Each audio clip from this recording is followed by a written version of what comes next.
What exactly manifestation is? It's the truth that lies in your own consciousness, your own belief system. So whatever you believe to be true will be true. Wait a minute. Those voices are not real.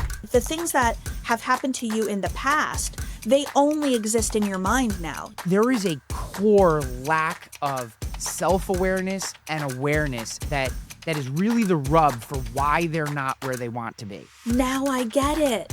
That was happening always. I was just unaware. I think anyone who listens to this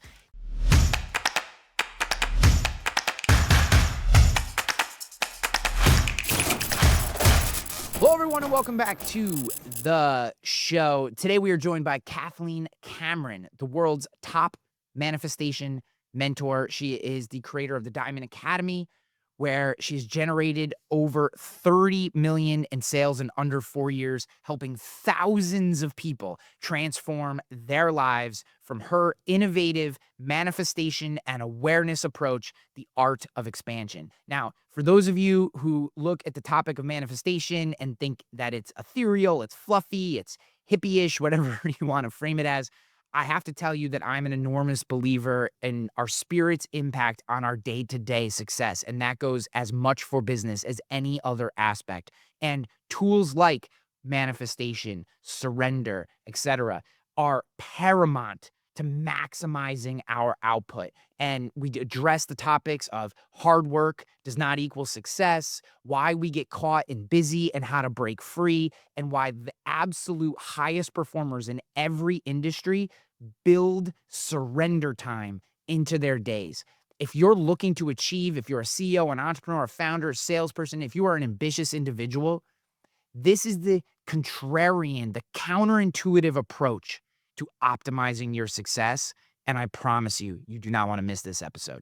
Let's get on to Kathleen Cameron. Kathleen, thanks so much for taking the time today to share with us. How's your day going? What's going on? It's a beautiful day. Just getting started. I'm on Pacific Standard Time, so it's bright and early for me. Oh, wow. Well, good for you for coming in, and you're shiny and energetic, and I love it. Not everyone's as glossy this early in the morning, so good for you. I've gotten used to it. I've gotten used to like living an Eastern Standard Time life and then hopping to Pacific Standard Time here and there. So yeah, because I saw you're Ontario and Malibu, huh? So those are two pretty different places in the northern hemisphere here. oh yeah. I'm just north of Toronto too, so in Ontario. So I'm actually like in the snow belt. So at home I've got like lots and lots of snow, and then I hop over. I'm in Beverly Hills now since the fires in the Palisades and in Malibu, the places that I normally stay in. Both the homes burnt down, so I'm up in Beverly Hills in the meantime. But yeah, I go back and forth, and I love the duality of it. It gives me both the warmth and the cool. Yeah, and we talked a lot before we went live about imagination, perspective, and these kind of things, and changing environment tends to do that. It tends to open your eyes, especially when you have stark contrasts. You frame things differently, see them from different angles. Have you found that? Oh, absolutely. And I actually do. I never used to be this way, but I now love change. And what I've found is like the more that I study myself and the more I study universal law, the more I understand how important change actually is. And so your ability to move through the duality of life, and I say like ride those waves with grace. So I do find that going between the two environments, and I travel a lot in other places of the world too, it makes me more resilient. I'm more adaptive. And it gives me a little bit more like this adventure feeling. Yeah, it's funny.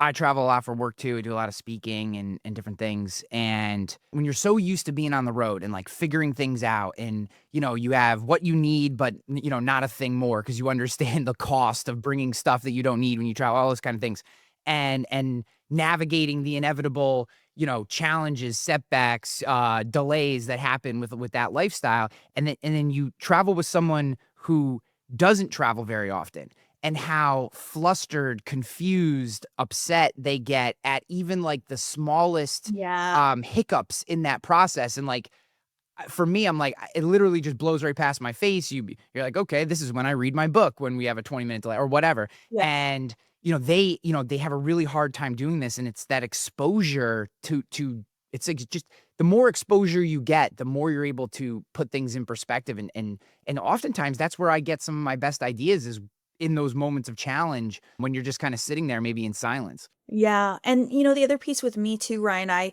I found that my life prior to my awakening in 2019, I was a registered nurse. I had a very, very like routine. My life was like Groundhog Day. I would wake up and I would, get the kids off to school, go to work, come home, make dinner, bath the kids, watch a show, go to bed. So for me now, I have this extraordinary life. But because I lived a life that I found was, so repetitive and so routine, I actually like crave this now. So when things get a little bit too routine, I'm like, oh, we got to spice it up a little bit. Like, what else can we do? Where can we go? And it's just the duality. I say I'm on like my second mountain. I know there's a book called The Second Mountain, and I say this is like my second life now, my second iteration. Do you ever have moments where you yearn for the routine of just knowing what's gonna happen the next day? And, I tend to teeter, like, if I have too much travel, too much change, like, and too much is relative, right, for what's going on, but I'll have these moments where, like, "Geez, I wish, I wish I just knew tomorrow what was gonna happen." Like, these are the things that are gonna happen and whatever, and I didn't have to, like, be navigating all these moments throughout the day, and that tends to be a fleeting thought, so I agree with you, but do you ever have that where, like, you maybe you get so far out in pushing in the ambition side of your life and the journey that you're kinda like, "A little routine wouldn't be bad." Well, I do crave it in some respects. And so even when I'm out here in California, I will try to create as much routine here as I can.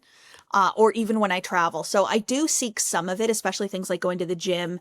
I always like to stay out of hotels now. I used to love staying in hotels. Now I'm like, oh, I want like an Airbnb with a kitchen and a smoothie maker. So I can, do some of that kind of stuff. And I have certain groceries that I order now. And so, yeah, I still pull in some routine for sure, but it's just not that kind of every day is the same. But yeah. You mentioned your awakening. uh Manifestation is a huge, enormous part of your life and your work. I found in having as many, this is like episode 330 something. I've had all these incredible leaders, and I find that manifestation is kind of a polarizing topic. People are either like, "This changed my life. I believe, blah blah blah." I have the, whether they journal to get there or they meditate or however, or they're like, "Nah, that's bullshit. Like life just happens. Push hard, work hard, grind." You know what I mean? Like there's this really polarizing aspect to it. So maybe you could break down maybe what exactly manifestation is as it pertains to you, your vision, and what you teach. And then, I want to get into this topic and really dissect for the audience and really for the non-believers. I am, to be honest with you, and a convert. I wasn't for a very long time. Um, but I'm very interested in how we start to awaken people the way that you were. Yeah. Yeah, that's so beautiful. And just the idea of manifestation alone, it's not something there isn't one necessary truth about it. It's the truth that lies in your own consciousness, your own belief system. So whatever you believe to be true will be true.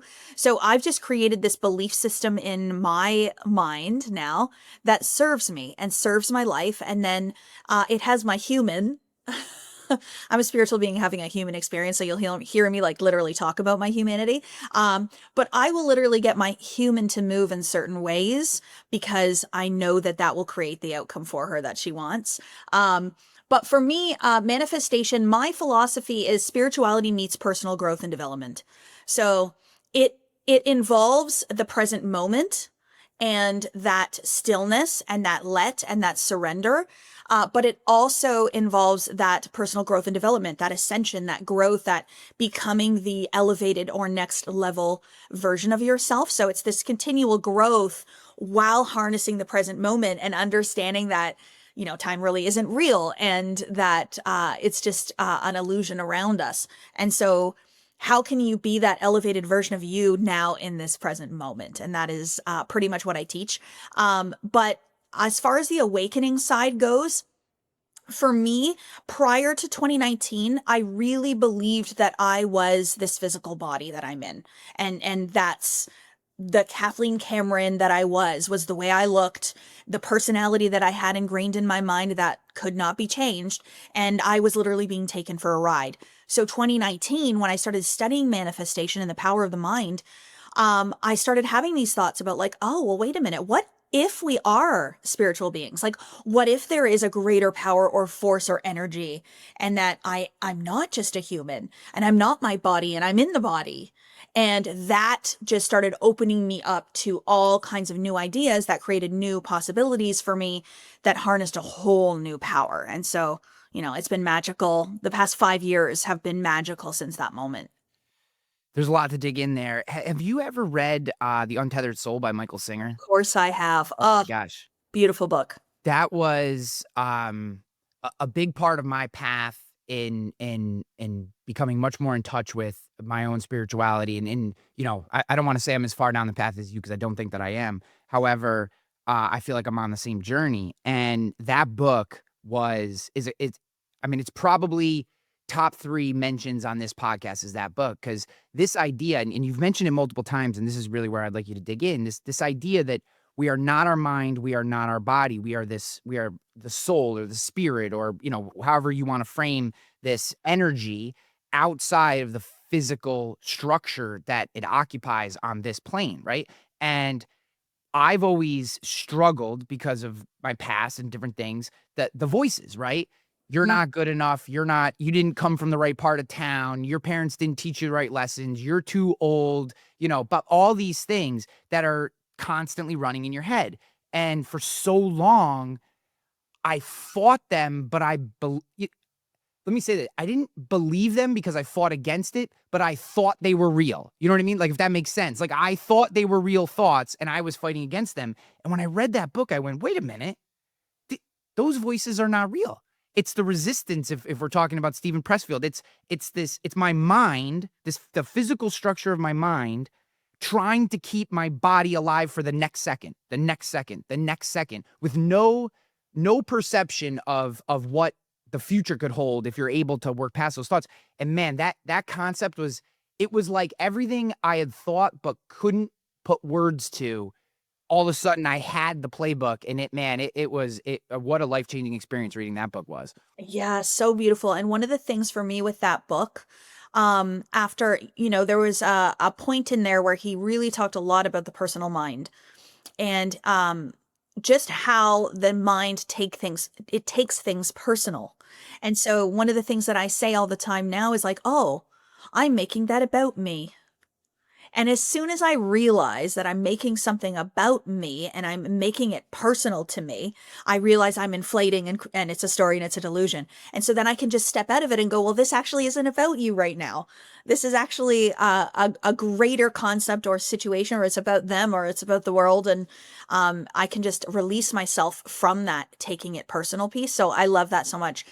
But here's the thing. I truly do believe now, to my core, that we are, uh, Neil Donald Walsh, my all-time favorite book is Happier Than God by Neil Donald Walsh. And I spent some time mentoring with him last year, and that changed my entire spiritual awareness. What he says and how he refers to it is that we are a differentiated version of an undifferentiated God. And the God language for some can be touchy, it can be tricky, but for me, it just means spirit, source energy. So I've created a God of my own understanding in my mind that functions for my life. But if we are this energy, this source, this creator, and it's coursing to and through us, it means that that creative energy that created the all of everything is then flowing to and through us, and it is a power that we can then harness. So this is where I now realize that the law of attraction, yes, it's physics, it's energy, it's vibration, but it's also a tool that creator gave us to further create. And our imagination, yeah, it's a function of the mind. It's a higher intellectual faculty, but I actually think that the imagination then is a tool that creator gave us to create further. And so now I really see that connection between spirit, our physical bodies, and then the mind or the conditioned awareness of who we are that's in our mind. So I help people now come back up into the awareness of the truth of who they are observe the conditioned awareness in the mind and move the body in a new way to manifest a new experience. Could you briefly just break down the law of attraction for people? Because I'm sure they've heard it and they may have heard versions, but I'd love to have you break it down for us. Yeah, so the law of vibration is actually the primary law, and the law of attraction is the secondary law. So the law of vibration says that we are all in vibration 100% of the time. We do not stop vibrating. So if we understand that we are energy that is oscillating. So even when our heart stops and we are no longer in our physical form, our body still vibrates, but it deteriorates. It actually breaks down. It's still vibration. So what's so beautiful then is if we are always vibrating and it never stops, or always oscillating, then we're also then always attracting. So the law of attraction, then the secondary law says, based on that vibration, we draw to us like attracts like. So this is why we end up manifesting friends that are very similar to us. This is why we manifest partners that are either very similar or very contrasting, which keep our patterns and our programs alive. And so if we think about ourselves and our physical bodies and our vibration as a magnet, then, however we are set, however we have I call it the emotional conception of self. So the idea of Kathleen Cameron has a vibration because I feel a certain way about me. And so when I feel empowered, when I feel energetic, when I feel lit up, when I feel inspired, I'm vibrating higher and faster. I attract very different than if I'm disempowered. I'm in victimhood. I hate myself. I'm thinking negative thoughts and I'm sad all day. I'm vibrating low and slow. I pull something different. So I truly believe, like I said before, that this ability for us to attract based on that, there's so much science to it, but there's so much spirituality to it. Where did that come from? And why was that part of our creation to be able to do that? It makes us so incredibly powerful. There's one more thing that you said that I'd just like to define before we move further, which is you kind of threw it out there as a throwaway comment, but I think the audience and myself are very interested. This idea that time isn't real. You said time isn't real. Can you break that down in the concept for us so we can get our hands around it? Yeah. How I simplify this for myself is before we created a clock, or before we created hours or months or years, what existed? There wasn't this concept. There wasn't this way of measuring. There wasn't this idea that I'm running out of time, or I need more time, or I'm too busy, or there's only 24 hours in a day, or there's 365 days in a year. We just existed. We just lived. And so that helped me to understand that the present moment is actually all that truly does exist. And anything outside of that, like the things that have happened to you in the past, they only exist in your mind now. You can't go back and actually physically in the 3D world relive it. You can relive it in your mind, but you can't go in your body and time travel and go back there because that's not real, because time's not real. And it's the same thing with the future. You can't actually like jump into a physical future. You can jump into different timelines in your mind through your imagination, absolutely, but it's not actually real. So then what is real? It's the observed moment. And I use the word observed because there is so much happening around us and so many timelines and dimensions that we can't observe. So when we're talking about this right now, we're talking about our humans observing through the five senses, the 3D dimension we're on right now. And I know we're going a little deep, but No, I love it. And actually there's an experiment that was done mid 1900s, and I'm going to forget the guy's name. He was a European psychologist, and what he did was lock himself in a cave that was pitch dark mm, for I want to say 6 months. And they had him journal throughout the entire time. So he had no sense of the sun coming up or sun coming down. He was completely isolated in this cave, and he would journal. And what they found is the longer time went, the more disconnected he became from time.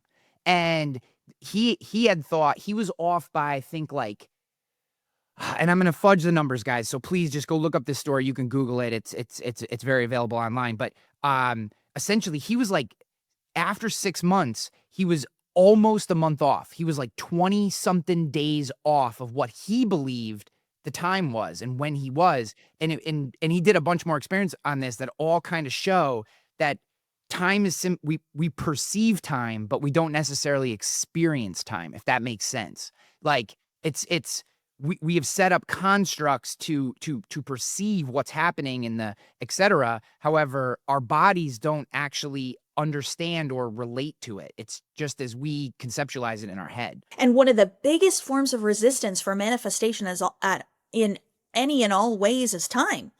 Because so many of us are wanting something to happen fast. And then when it doesn't happen fast, we feel bad that it didn't happen fast. And then we feel like we're a failure. So we're using the concept of time, which isn't even real, to make ourselves feel bad about ourselves. Yeah. And then we set goals and we want it to happen by that time. And as it gets closer to the goal and it's not happening, we start to feel bad about it. We start to feel pressure. We start to feel rush. But you created the goal using time, which isn't even real. So for me, it's like, I would love to experience this next in my life. Okay, source, thank you. I'd love to experience this next in my life. So today I'm going to be a vibrational match. So it's just that simple. So I'm not going to be like, well, I need it in 30 days. I need it in 90 days. And then when it doesn't happen, oh no, I just sit and I'm like, okay, all I have to be this elevated version of myself, the grandest version of myself every single day, get dressed, show up as this version. And I will experience, maybe not the next moment, but maybe in 10 moments, that thing that I desire to experience that I'm being right now. Yeah, I think that's a wonderful point. It's funny, like we set these goals for ourselves and I work with a lot of CEOs and entrepreneurs, early stage founders, coach them and there's a lot of them that listen to the show and you know, they set goals, 6 months, year long, whatever. And what's funny is to your point, like if they're off pace for that goal, they will have all this negative emotion and panic and anxiety. And it's like, what if I told you when you started that you would absolutely 100% guaranteed hit that number, but it would take 9 months instead of 6, would you sign up for that? 100 out of 100 would say yes. Yeah. Yet we're putting all this pressure on this time moment, right? Like it's such a great point as it applies to business is like, well, if you just move the time out a little bit or you know, it all makes sense when that's that idea that like everything makes sense in reverse, Yeah. right? Like as we're going through it, we put all this pressure on these emotions and we listen to all these voices. Yet when we look back, everything we do makes complete and utter sense, whether it's good or it's bad. Yeah. And, you know, so where I want to frame this question is, you use the term self-awareness, awareness a lot. And I find that most individuals who are struggling with some form of achievement, whatever that looks like for him, however they frame achievement, there is a core lack of self-awareness and awareness that is really the rub for why they're not where they want to be. So how do we, and this is it's a hard thing for me to do. That's why I'm so excited to have you on the show is like, how do we start to become more aware? How do we build awareness into our daily lives so we can actually make decisions based on reality, based on the present moment, instead of these like constructs that we build in our head? Yeah. So beautiful. The thing is for me, most people, when they teach manifestation, they actually teach step one, create a vision or a goal. Create a vision board. What do you want? That's your step one. That's not my step one.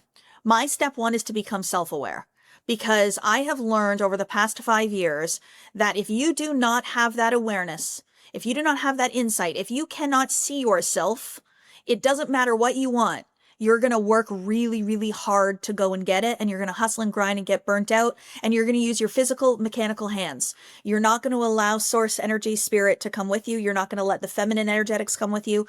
You're going to be all up in the masculine. So self-awareness is a starting point of all manifestation. For me, self-awareness came in the moment that I allowed spirituality to come into my life. So what I truly understand happened and why I think this is so important is that the ego mind or the personal mind will try to keep you safe. It'll keep you comfortable. It is used to and it is programmed and patterned to just do the same thing over and over again on repeat. It's so efficient that it will literally just keep doing the same thing. So it will keep you in a loop of lack of awareness. It'll keep you in the dark. not truly seeing yourself or knowing yourself or understanding yourself.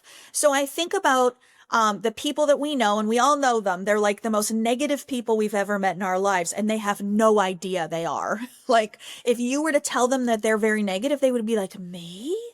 And so that's what I mean. Like, so unaware of the way in which they see the world and the way in which they show up that they can't, other people see them in a completely different light. So spirituality then, the surrender, the going within, the starting to meditate, being out in nature, things like that, not so focused and busy all the time. It let me calm down. It let the ego start to move to the side. It let me start to be an observer. So many people are so busy in life, in life, living life, doing life. They're in the busyness, the go, go, go, go, go. They leave absolutely no time to observe themselves and to observe the world around them. Observe without judgment. So that's the other piece, is we also observe, then we judge. So we're like, oh, I just realized I'm a negative person. Oh, that's horrible. And then you feel bad about yourself. So I always say, observe without judgment. So I started to just observe my thinking. I started to observe my habits. I started to observe people's reactions to me every day. I started to observe the world outside of me. And so when I just started to watch it and just pay attention to it and even journal it, I started to journal some of my thoughts, things like that. That's when I started to become aware. You had talked about thoughts and negative thoughts. So I did not know how nasty I was to myself until I started this observation. I started to observe my own thoughts. And so I thought, okay, let's get in front of the mirror here. So after I'd get out of the shower naked, standing in front of the mirror, I started to notice what I was noticing. And I started to hear it. And I'm like, oh my gosh, I was saying the most nastiest things to myself in front of that mirror. And it was like, now I get it. That was happening always. I was just unaware. And if you're unaware, you can't change it. So being the observer is always the first step. It's always asking the questions. I always give my students tons and tons and tons of questions to ask yourself. We do interviews all the time. You and I, we're doing one right now. And we ask each other questions. We go on dates. We ask each other questions. But when are you asking yourself these deep questions? So I'm very inquisitive with myself now. I'm like, oh, why did you think that right now? Or like, oh, why did you just do that? Or like, what was the pattern or the habit that caused you to behave in this way right now? Why are you really triggered by this guy in this moment? And that observation and inquisitiveness, curiosity, it opens the door. But I want to say one other thing, Ryan. I am all about beliefs. And I believe that whatever I believe to be true will be my truth. And so as I started down this journey, I thought, what is the best belief for me to have about self-awareness? And so now you'll see me say this anywhere. If you watch any of my podcast interviews or anything, I will say I'm the most self-aware woman you'll ever meet. Never used to be. But I told myself to believe that, and now it's truth. I think our ego is funny, right? Like we prioritize the thoughts that hit it.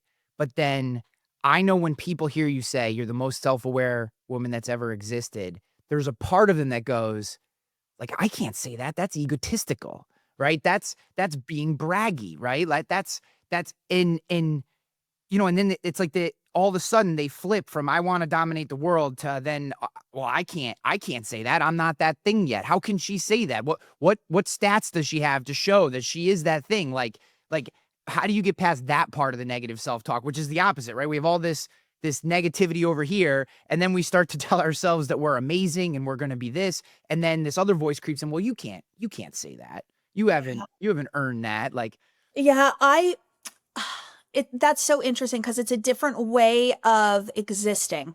I used to exist as myself in relation to others. So comparison, looking at, who's better than who or who's further along with their success and who has a nicer car and who's going to get the next promotion and who's making the most money. And like, when I went in and did the inner work and the growth, like this is just me about me. Like I'm actually not, when I say that I'm the most self-aware woman you'll ever meet, like that's not in comparison to anyone else. That's just me. Like I'm just talking about me and my awareness being fantastic and amazing, you know? And even when I say like you know, I am the absolute best manifestation teacher that ever existed. I'm talking about me.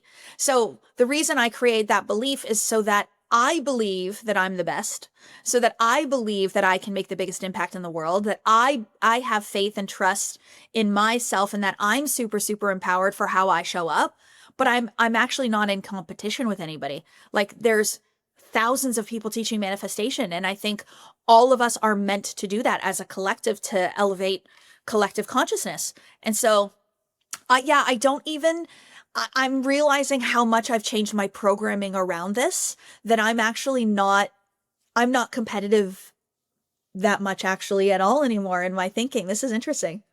I love it because one of the things that I teach is detach from the outcome. One of the primary messages that I work with, whether it's a startup founder, entrepreneur, or even some sales, some high level salespeople that will come to me after we do some base kind of work, which I find it's funny. So even coming at it from the angle that I come, which is very business focused, usually growth, sales, revenue, etc. I'll ask them like, why do you want this? Not why did you start the company, not what are you doing, not what are your goals, but why do you want this thing? It is amazing the amount of people who do not have an answer off the tip of their tongue to that question, right? They have not actually done the self-awareness work. They haven't spent the time to actually, they're just like, I have an idea for a company, or here's a product market fit, or I went to business school and did a regression analysis and saw there's an opportunity. You mean like whatever they get into it for these reasons, but like, do you actually want the startup life? If you want the startup life, like what version of the startup life do you want? Because there's a million different versions of that. And like we don't take this time, which I think is so incredibly important. And I want to just kind of double click into an idea that you shared and share my own experience on this. I use prayer and journaling as two of the primary tools to connect myself with the vibration, to use your term. I wouldn't probably naturally use that term, but I think it's a wonderful term. Yep. For the vibration that is maybe like at my core, my truth, etc. Yes. And I find every time I go away from those tools, comparison comes into my life, negative self-talk starts to play a bigger role. I lose my willpower, my discipline, and I become this version of myself that, as you said, starts staring in the mirror going, you're a loser, you're off the track, you're not, living to your, and then, and it's funny how like, and take prayer or take journaling as just tools to this, the idea of just giving your mind the ability, like just giving it space, like going for a walk without any AirPods, right? Just walking, Oh, God they forbid. call that an awareness walk. Yeah, like Yeah. the thoughts that creep into your head after 10, 15, 20 minutes, you're like, where did that come from? I didn't even know that idea was in my brain. Like, because we just don't give ourselves space. So, I wrote down, um, Kathleen, like, but if I'm not busy, then I'm not valuable, right? Like this idea of we have to be busy, we have to be working. If I'm not grinding and posting every moment on social media, then somehow I'm not, valuable to the world. I want to frame that in this idea of surrender, because to me, what you're asking for is kind of a spiritual surrender to the way our universe, or however you want to describe it, works. What are some ideas or questions that we can ask ourselves for those busy entrepreneurs, those busy founders listening who are just go, go, go, calendar filled? What can they ask themselves to find places where they can kind of surrender to their own mind and start to do some of the things that you coach? So beautiful. And what you were really talking about with the journal and the prayer, is really that you're going within yourself instead of living from outside of yourself, you know? So when we're living from the outside in, I think this is where we naturally go back to those patterns in their programs. I call it sometimes like virus code. It's not real and it's not true. It's just patterning and programming from the collective. But the more that you're living from within and you go inside, the more that you go to the truth of who and what you really are. So journaling and prayer for you are reminding you of your truth. And when truth is operating in you, it feels like peace. It feels like love. It feels like joy. It doesn't feel like all that other stuff. So for me, it's really about understanding that many of the beliefs that you do have and the behaviors that you do have are patterned and programmed based on something that you were taught, and they're not necessarily true. Like, I really did believe for me to make more money, I had to work harder. For me to have more success, I had to work harder. I had a university, I had multiple university degrees, full-time registered nurse, 2 kids at home, started a master's degree, and then before the master's degree was done, I started a side business online selling products. It was like, let's pile it on so that the worthiness, I'm finally good enough for you all. Yeah, look at all the things I'm doing. Yeah, yeah. Finally successful. Look at all the letters next to my name. Like, I must have had 7 letters next to my name. But anyway, so I had to re-examine that and say, like, is there another reality here? Is there a reality that exists where I am making 10, 20, 30 times more money and I go to the spa on a Friday afternoon? Is there a reality where I travel around the world making money as I'm traveling and experiencing the joys of life and not having to work 10, 12-hour days? You know, can I actually be present with my children and grow a successful business? So I had to examine those beliefs first, because if you try to surrender and you're deeply ingrained and programmed in the other, you're going to struggle. You're going to sit in a meditation and you're going to be like, I got to do this. No, I can't meditate. I can't. So for me, I had to say, no, like, I'm willing to open myself up to the idea that the more I rest, the more I make. I'm going to open myself up to the idea that my inner work is the growth in my business. I'm going to surrender to the idea that I'm going to go over to a retreat for 5 days and come back an elevated version of me and quantum leap my business. So I had to accept those new beliefs and new ideas. And so I always just ask the what if, like, what if that's true? And then once you do that, the mind will start to go, huh, so let's give it a try. So when I actually work with some of my high level private clients, these very, very successful CEOs and business owners, I'm like, okay, your job today is to go to the spa. Okay, your job is to go out on the yacht for the afternoon and not go to that meeting that you have booked. You know, I'll give them work to actually go in and remove 2 meetings from their calendar in a day and replace it with meditation, visualization, journaling. And it works like a charm. But they have to be willing to look at it and be willing to accept this new idea, this new version of themselves. When they push back, what's the primary pushback that you get on that idea for the people that don't just immediately buy in? If I don't do it, I won't be successful. Mm. But you're successful already. This is the thing. We're always trying to seek an experience outside of us that we aren't actively having. But the truth of it is you are having it inside of you anyways, and you can. And so when you experience that and you say, you know what, I'm successful whether I go on the yacht or not. I'm successful whether I go to the spa or not. I can hustle and grind it for 8 hours today, or I can work 4.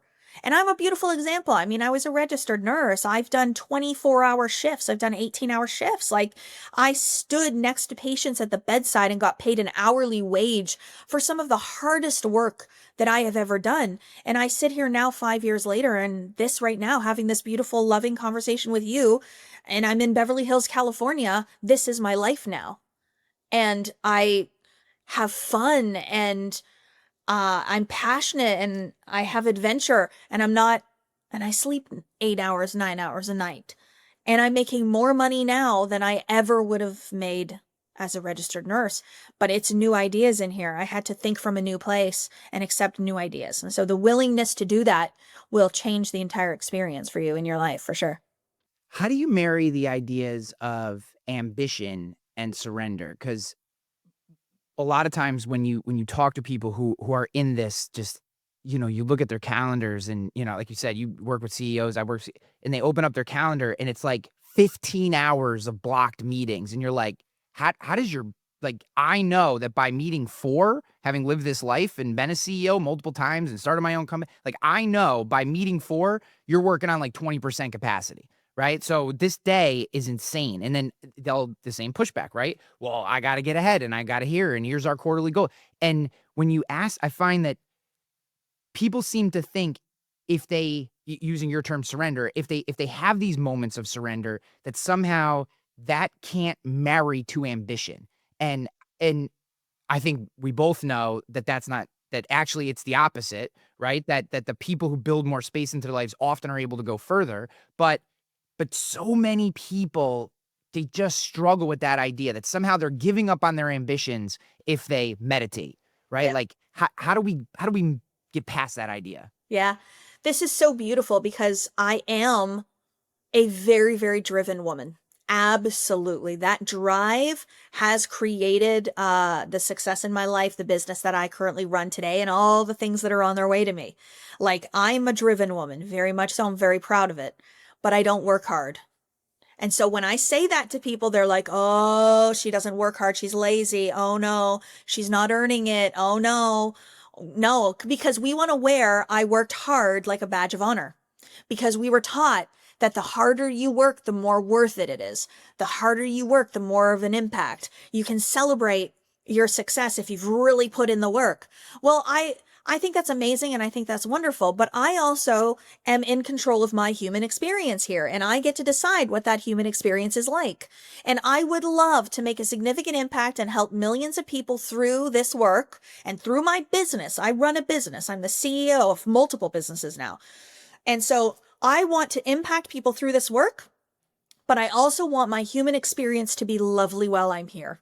I want to enjoy life. I want to have fun. I want to relax. I want my body to last me a long time. My body's not going to last me to 111 years old if I'm hustling and grinding and not sleeping and not eating and overworking and chronic stress. So for me, it was a new decision to think outside of the box. And one of the things that my team knows is I will not do more than 3 Zooms in a row. So you're my first Zoom of 3 today, and then I'm done. And that's how it's a non-negotiable. I will not do it. Because once I go to the 4th Zoom to the 5th Zoom, I'm tired, I'm stressed, I'm back in my humanity, I'm back living for the outside world. I feel a headache come on, tight shoulders. So I have to be in control of me and how I feel, and only allow my vessel, my mind, my spirit to go so far, and then go back inside within myself. Yeah. To me, this hard work equals success concept is really rooted in insecurity, Yeah. because they don't believe, because they haven't done the work, because they're not practicing positive self-talk, or spending time in their own thoughts, that they replace, like, success is success, right? How you get there doesn't matter. Like, it's success is success. Hard work is not success. You could, I mean, my dad was an incredibly hard worker. He was a laborer for the railroad. He made $35,000 a year. He was not successful, but he was an incredibly hard worker, right? So, like, my first job out of college, I made double the most that my dad had ever made in his life, right? Not because I had this amazing job, but because he just worked just grinded his body into nothing, banging 200-pound wrenches against a Amtrak train all day, and, worked really hard, but didn't really make any money, didn't really, get that level of success. And I think it's just a beautiful concept that comes out of this insecurity, that somehow, we don't, we set a goal for ourselves, and then we never actually believe we're gonna get there. And it's like, it's just bewildering to me that, I shouldn't say bewildering, because I've been there. I shouldn't say I wanna I'll take that comment back. It is sad to me that that still exists, considering how many amazing people are out here like yourself sharing these messages, that we still have people who haven't come across it. Because I think anyone who listens to this, there's absolutely no way at the end of this, they're not at least going to give consideration to the idea that I need to build more space into my life, right? So it's just getting this message out to more people and letting them know that, man, don't wear 15 hours of work as a badge of honor, unless, now granted, there's seasons in your life. I want to be clear with everyone. There are moments, there are seasons where a 3-day sprint, a 2-week sprint where you just have to get after it for whatever reason. And that's okay as long as it's framed as what it is and it doesn't take over your life. Do you agree with that? Yeah, and I think for me, it's all about balance. And so I am running a business, running multiple businesses. I do show up every single day, but it's not 15 hours a day. It's efficient. So when I am in my business, I'm really making sure that my time is spent on the most efficient things. Also, delegation. Like, hello, if you are someone that likes to control, old me, I was very controlling. I would want to do everything myself.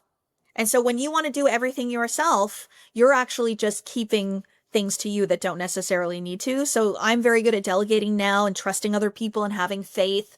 But you said something I want to pull back to, Ryan, because it's a powerful concept. You talk about people setting goals and never believing it'll actually happen. So one of my favorite words that I use in my manifestation journey is the word certainty. Certainty creates every time. So while people are hustling and grinding to try to accomplish a goal that they're not so sure will ever happen, I'm over here working on my certainty that the goal is done. That's the work I'm doing. I'm convincing myself, within myself, making myself certain that my goal is accomplished already before I take any action. Because if you take action from lack of certainty, it is not the same energetic footprint as action taken in certainty. There's a vibration tied to every action. So when I take action in my business and I hope it works, it is a very different vibration than this is working. This is done. Everybody loves this. Everybody's been waiting for this. Totally different energy. So for me, I go within, I work on the certainty. I convince myself that it is done, and then I take action. I will not take action until I'm certain. So tactically, are you visualizing yourself at the place where the goal is already achieved and you're already that person and you're already, you're holding up the trophy and whatever the, again, whatever the picture Yeah, is for people. But like absolutely. you're actually taking your mind and pushing it out and saying, this is what that moment looks like when I hit that thing that I want to do. And I've already done it. It's already happened. Yeah, And now I'm already the person because I know I'm gonna get there. Like, is that kind exactly. of tactically how you're doing it? Yes. Yeah. And even for sales in a business. So if I'm doing some sort of a launch and I would like to receive a certain number of sales come through, which is a certain level of impact, a certain number of people I'd love to serve through that course, program, book, whatever it is, live event, I will literally say, okay, I would love to experience this, knowing that at that moment, I don't necessarily believe that's going to be the number. Because I'm not going to choose a goal that I've already done, that I already believe in. That's not a stretch. So I'm going to choose something I've never done before. It's going to be past the sales that have ever happened, and I'm not going to initially believe in it. So then my work is to go from, I think this is possible, to this is already done. Visualization, I might journal it out. I don't journal a lot anymore, but I might journal it out a little bit if I need a little bit more clarity. And I also will use contemplation. So to contemplate the idea of this many sales is a creative idea, puts you in that creative plane. It reprograms the subconscious. I will also talk like it's already done. I'll be like, ooh, I can't wait for, this number of people to sign up for this. Then I will plan for that number of people. So I will then go to the team and say, okay, are we set up to serve this many people and have this many sales? Is our back end, is our office? So I'm actually visualizing it, journaling it, thinking about it, talking about it, planning for it. And then by doing all of those things, I'm like, oh, well, it's already done. I'm convinced. Yeah, I have a very recent real life example of this. I did a TEDx talk last month, first one, and I've done 350 plus keynotes in my career over the last 15 years. So Wow. I don't get stage anxiety anymore. Energy, anxiousness to perform, but not necessarily anxiety. It was like it was my first time all over again. Something about the format, my style. I tend to be more contextual, as you can say. I do kind of the weave in the way that I speak, and it works really well in a 45-minute to hour-long keynote because I can watch the audience and I can kind of work in different stories and et cetera. in a TED Talk, you have 17 minutes. If you go past 18, you're not gonna make the docket. So you really gotta be in that 15 to 17 range. It's one idea, it's hard hitting, you're on this dot in the middle of this, and there's a lot, it's a different format. Okay. So I'm a wreck, just an absolute wreck. And I'm like, what is like I almost couldn't even figure out what was wrong with me because I'm so not used to being anxious about these things. And what I was doing was projecting out. You're gonna fumble this line. Why can't you remember this transition from here to here? This slide doesn't really make sense. You're gonna mess it up. Like make sure, and I'm projecting all this stuff. And then, so I'm pacing. This is all the way up until an hour before I'm supposed to go on stage. I'm literally pacing in the lobby, reading my notes as if the 10,000th time reading them is going to somehow ingrain it in my brain. And I sat down on a bench, and I have a very good buddy. His name is Chris Klein. He lives about an hour away. He came to watch me do my thing, and he sat down on the bench next to me, and he's talking. I shared basically what I'm sharing with you now. I shared with him, and he just looked at me and he goes, "Dude, you're gonna fucking crush it." And like something about that, my brain like couldn't not visualize walking off the stage having just crushed it. And it was like everything went away. Anxiety went away, stress went away, fear went away, anxiousness went away. And then for that last hour, talking to him a little more, whatever, the only picture that I had in my head was how good it was going to feel to walk off the stage and feel like I nailed this thing that I'd worked so hard on. And it changed the experience simply by reframing what I was projecting in my mind. And it's like, it's everything we've talked about today. This shit is real, guys. Like I hope that you're not out there going, oh, I get it, I hear it, but energy, blah. This shit is absolutely 100% real, whether you believe in it or not. It's real. And you can either choose to use it as a tool and tap into what Kathleen is teaching and her work, or you can just decide not to leverage a tool that's literally sitting in your tool belt that everyone has. Yeah. Yeah. And I always just say, like, what if? The power of suggestion. So that friend of yours made a suggestion to you, and you heard it, and you visualized, and you moved it into the physical, and you made it real for you. So what we're doing on this podcast today is we're just suggesting ideas. Whether you choose to grab them and believe them or not is totally up to you. But what if some of these ideas, one idea, two ideas that you heard today, just change everything for you in your business and change your experience as a human? This is about you and living a great life. And trust me, when you slow down, when you calm down, when you go within, and when you start to like really see your power, it makes this experience here so much brighter. Kathleen, this has been an amazing conversation. I appreciate the hell out of you. For those who are listening that want to go deeper into your world, start to engage with your work, where should they go? And guys, so anything that Kathleen mentions, description or show notes, whatever, just scroll down. I'll have links to everything. But where should they go? I have a podcast called the Manifested Podcast with Kathleen Cameron. A lot of me teaching, but then I'm also having guests now, which is really, really fun. That is on YouTube and also on Spotify and Apple. And then Instagram is where a lot of people find me, Kathleen Cameron Manifests. I share more about my personal life over there, some of my own personal manifestations. It's a little more fun over there too. Awesome. Well, thank you so much for spending time with us, and I wish you nothing but the best. Oh, this has been such a pleasure. I've enjoyed every moment of this discussion, Ryan. Thank you for having me. Thank you.